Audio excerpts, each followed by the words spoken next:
আসসালামু আলাইকুম। নতুন ভিডিওতে সকলকে স্বাগতম। আবারও মুখোমুখি হচ্ছেন শাকিব তামিম। যদিও বর্তমানে নানা ইস্যুতে দুজনের সম্পর্ক তলানিতে গিয়ে ঠেকেছে, তবুও দীর্ঘদিনের সতীর্থ তারা। শাকিব আল হাসান ও তামিম ইকবালের দ্বন্দ্বের বিষয়টিও কারো অজানা নয়। সেই তামিম ইকবাল ও শাকিব আল হাসান আবারও মাঠের লড়াইয়ে মুখোমুখি হতে যাচ্ছেন। সাবেক আন্তর্জাতিক ক্রিকেটারদের নিয়ে আগামী 6 ফেব্রুয়ারি ভারতের ছত্তিশগড় রাজ্যের রায়পুরে শুরু হচ্ছে লিজেন্ডস 90 লিগ। 7 দলের এই টুর্নামেন্টে তামিম ইকবাল খেলবেন বিগ বয়েজ ইউনিকারির হয়ে। সম্প্রতি বাংলাদেশের জার্সি চিরতরে তুলে রাখার সিদ্ধান্তর কথা জানিয়েছে তামিম ইকবাল। বেশ কয়েকদিন আগে তামিম একটি রিলস ভিডিও ফেসবুকে পোস্ট করেন, যেখানে তিনি বলেছেন, রোমাঞ্চের সঙ্গে জানাচ্ছি লিজেন্ডস 90তে আমি বিগ বয়েজের হয়ে খেলতে যাচ্ছি।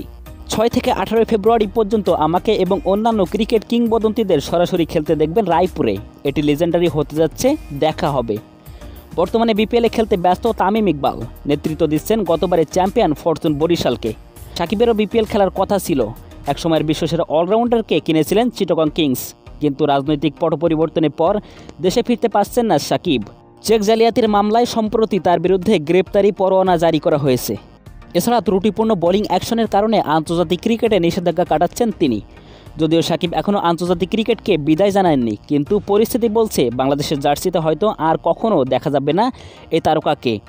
সেই হিসাবে তামিমের মতো তিনিও একজন সাবেক আন্তর্জাতিক ক্রিকেটার, তাই লিজেন্ডস 90 লিগে খেলতে কোনো বাধা নেই তার।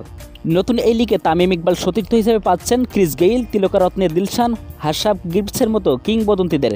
এবং সাকিবের দলে আছেন Thisara Perera, Dwayne Smith, Brendon Taylor, Kevin ওব্রেনওয়ার।